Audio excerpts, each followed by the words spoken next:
6 things to think about before formulating your sales strategy. The 6 things we're going to talk to you about really were written specifically for a startup organization. But if you're a young company and you're still working through your go-to-market strategy, you're going to want to pay attention as well. Number 1, you're selling to people, not prospects. Your prospects aren't this pretty. They aren't this well-dressed, but your prospects are people. They don't care how whiz-bang smart you are. They don't care if you went to MIT or Harvard.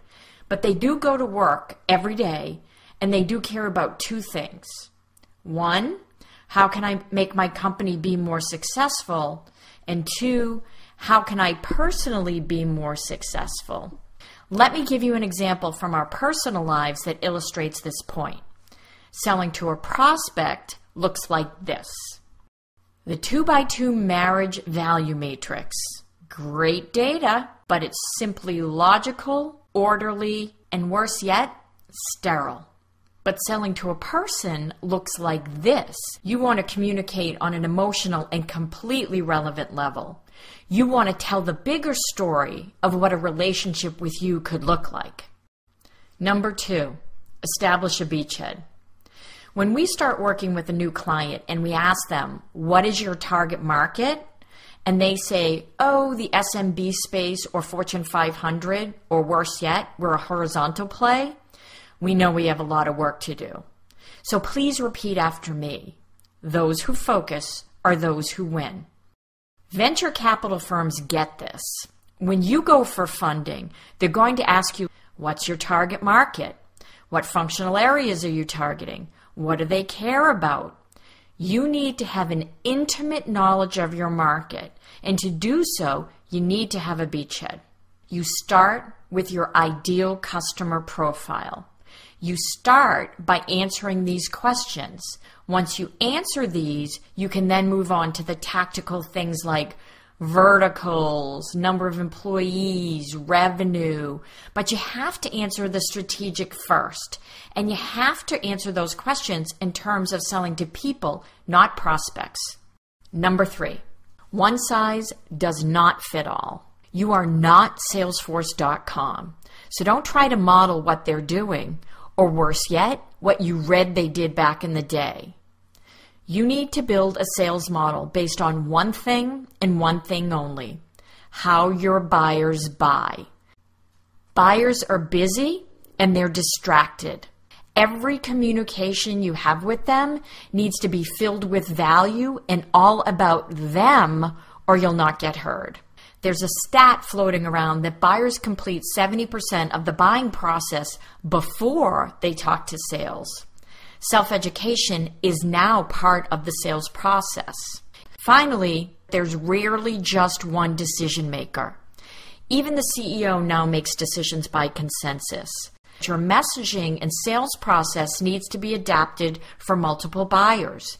At the end of the day, your product or service probably provides one main benefit, but how you articulate that benefit needs to change based on who you're speaking to. Number 5, infrastructure matters. You don't need every bright, shiny technology out there to support your sales and marketing process, but having the right infrastructure in place is critical. You can't build a house without a solid foundation, right? So what do you need?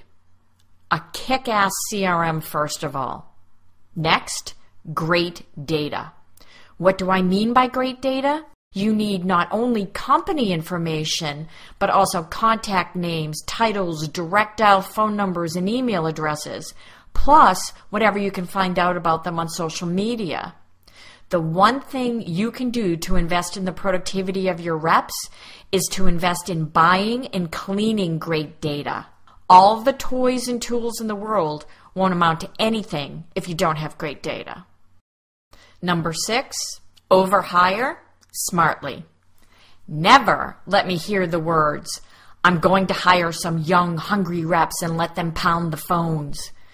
Young and hungry is awesome, except when it comes to figuring out a sales process that works.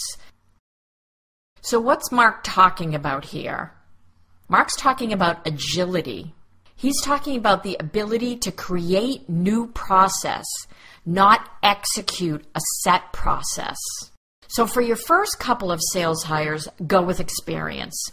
Startup experience as closely aligned to your market as possible. You want people who can work with you to identify your evolving best practices. Don't hire someone from Oracle or IBM. Hire someone who's worked someplace where they've made mistakes and, most importantly, where change is a constant. Revenue is the destination, but it takes a journey to get there, and you need to be prepared for the journey. So that's it. I hope you found this helpful. Thanks for listening. Created using Powtoon.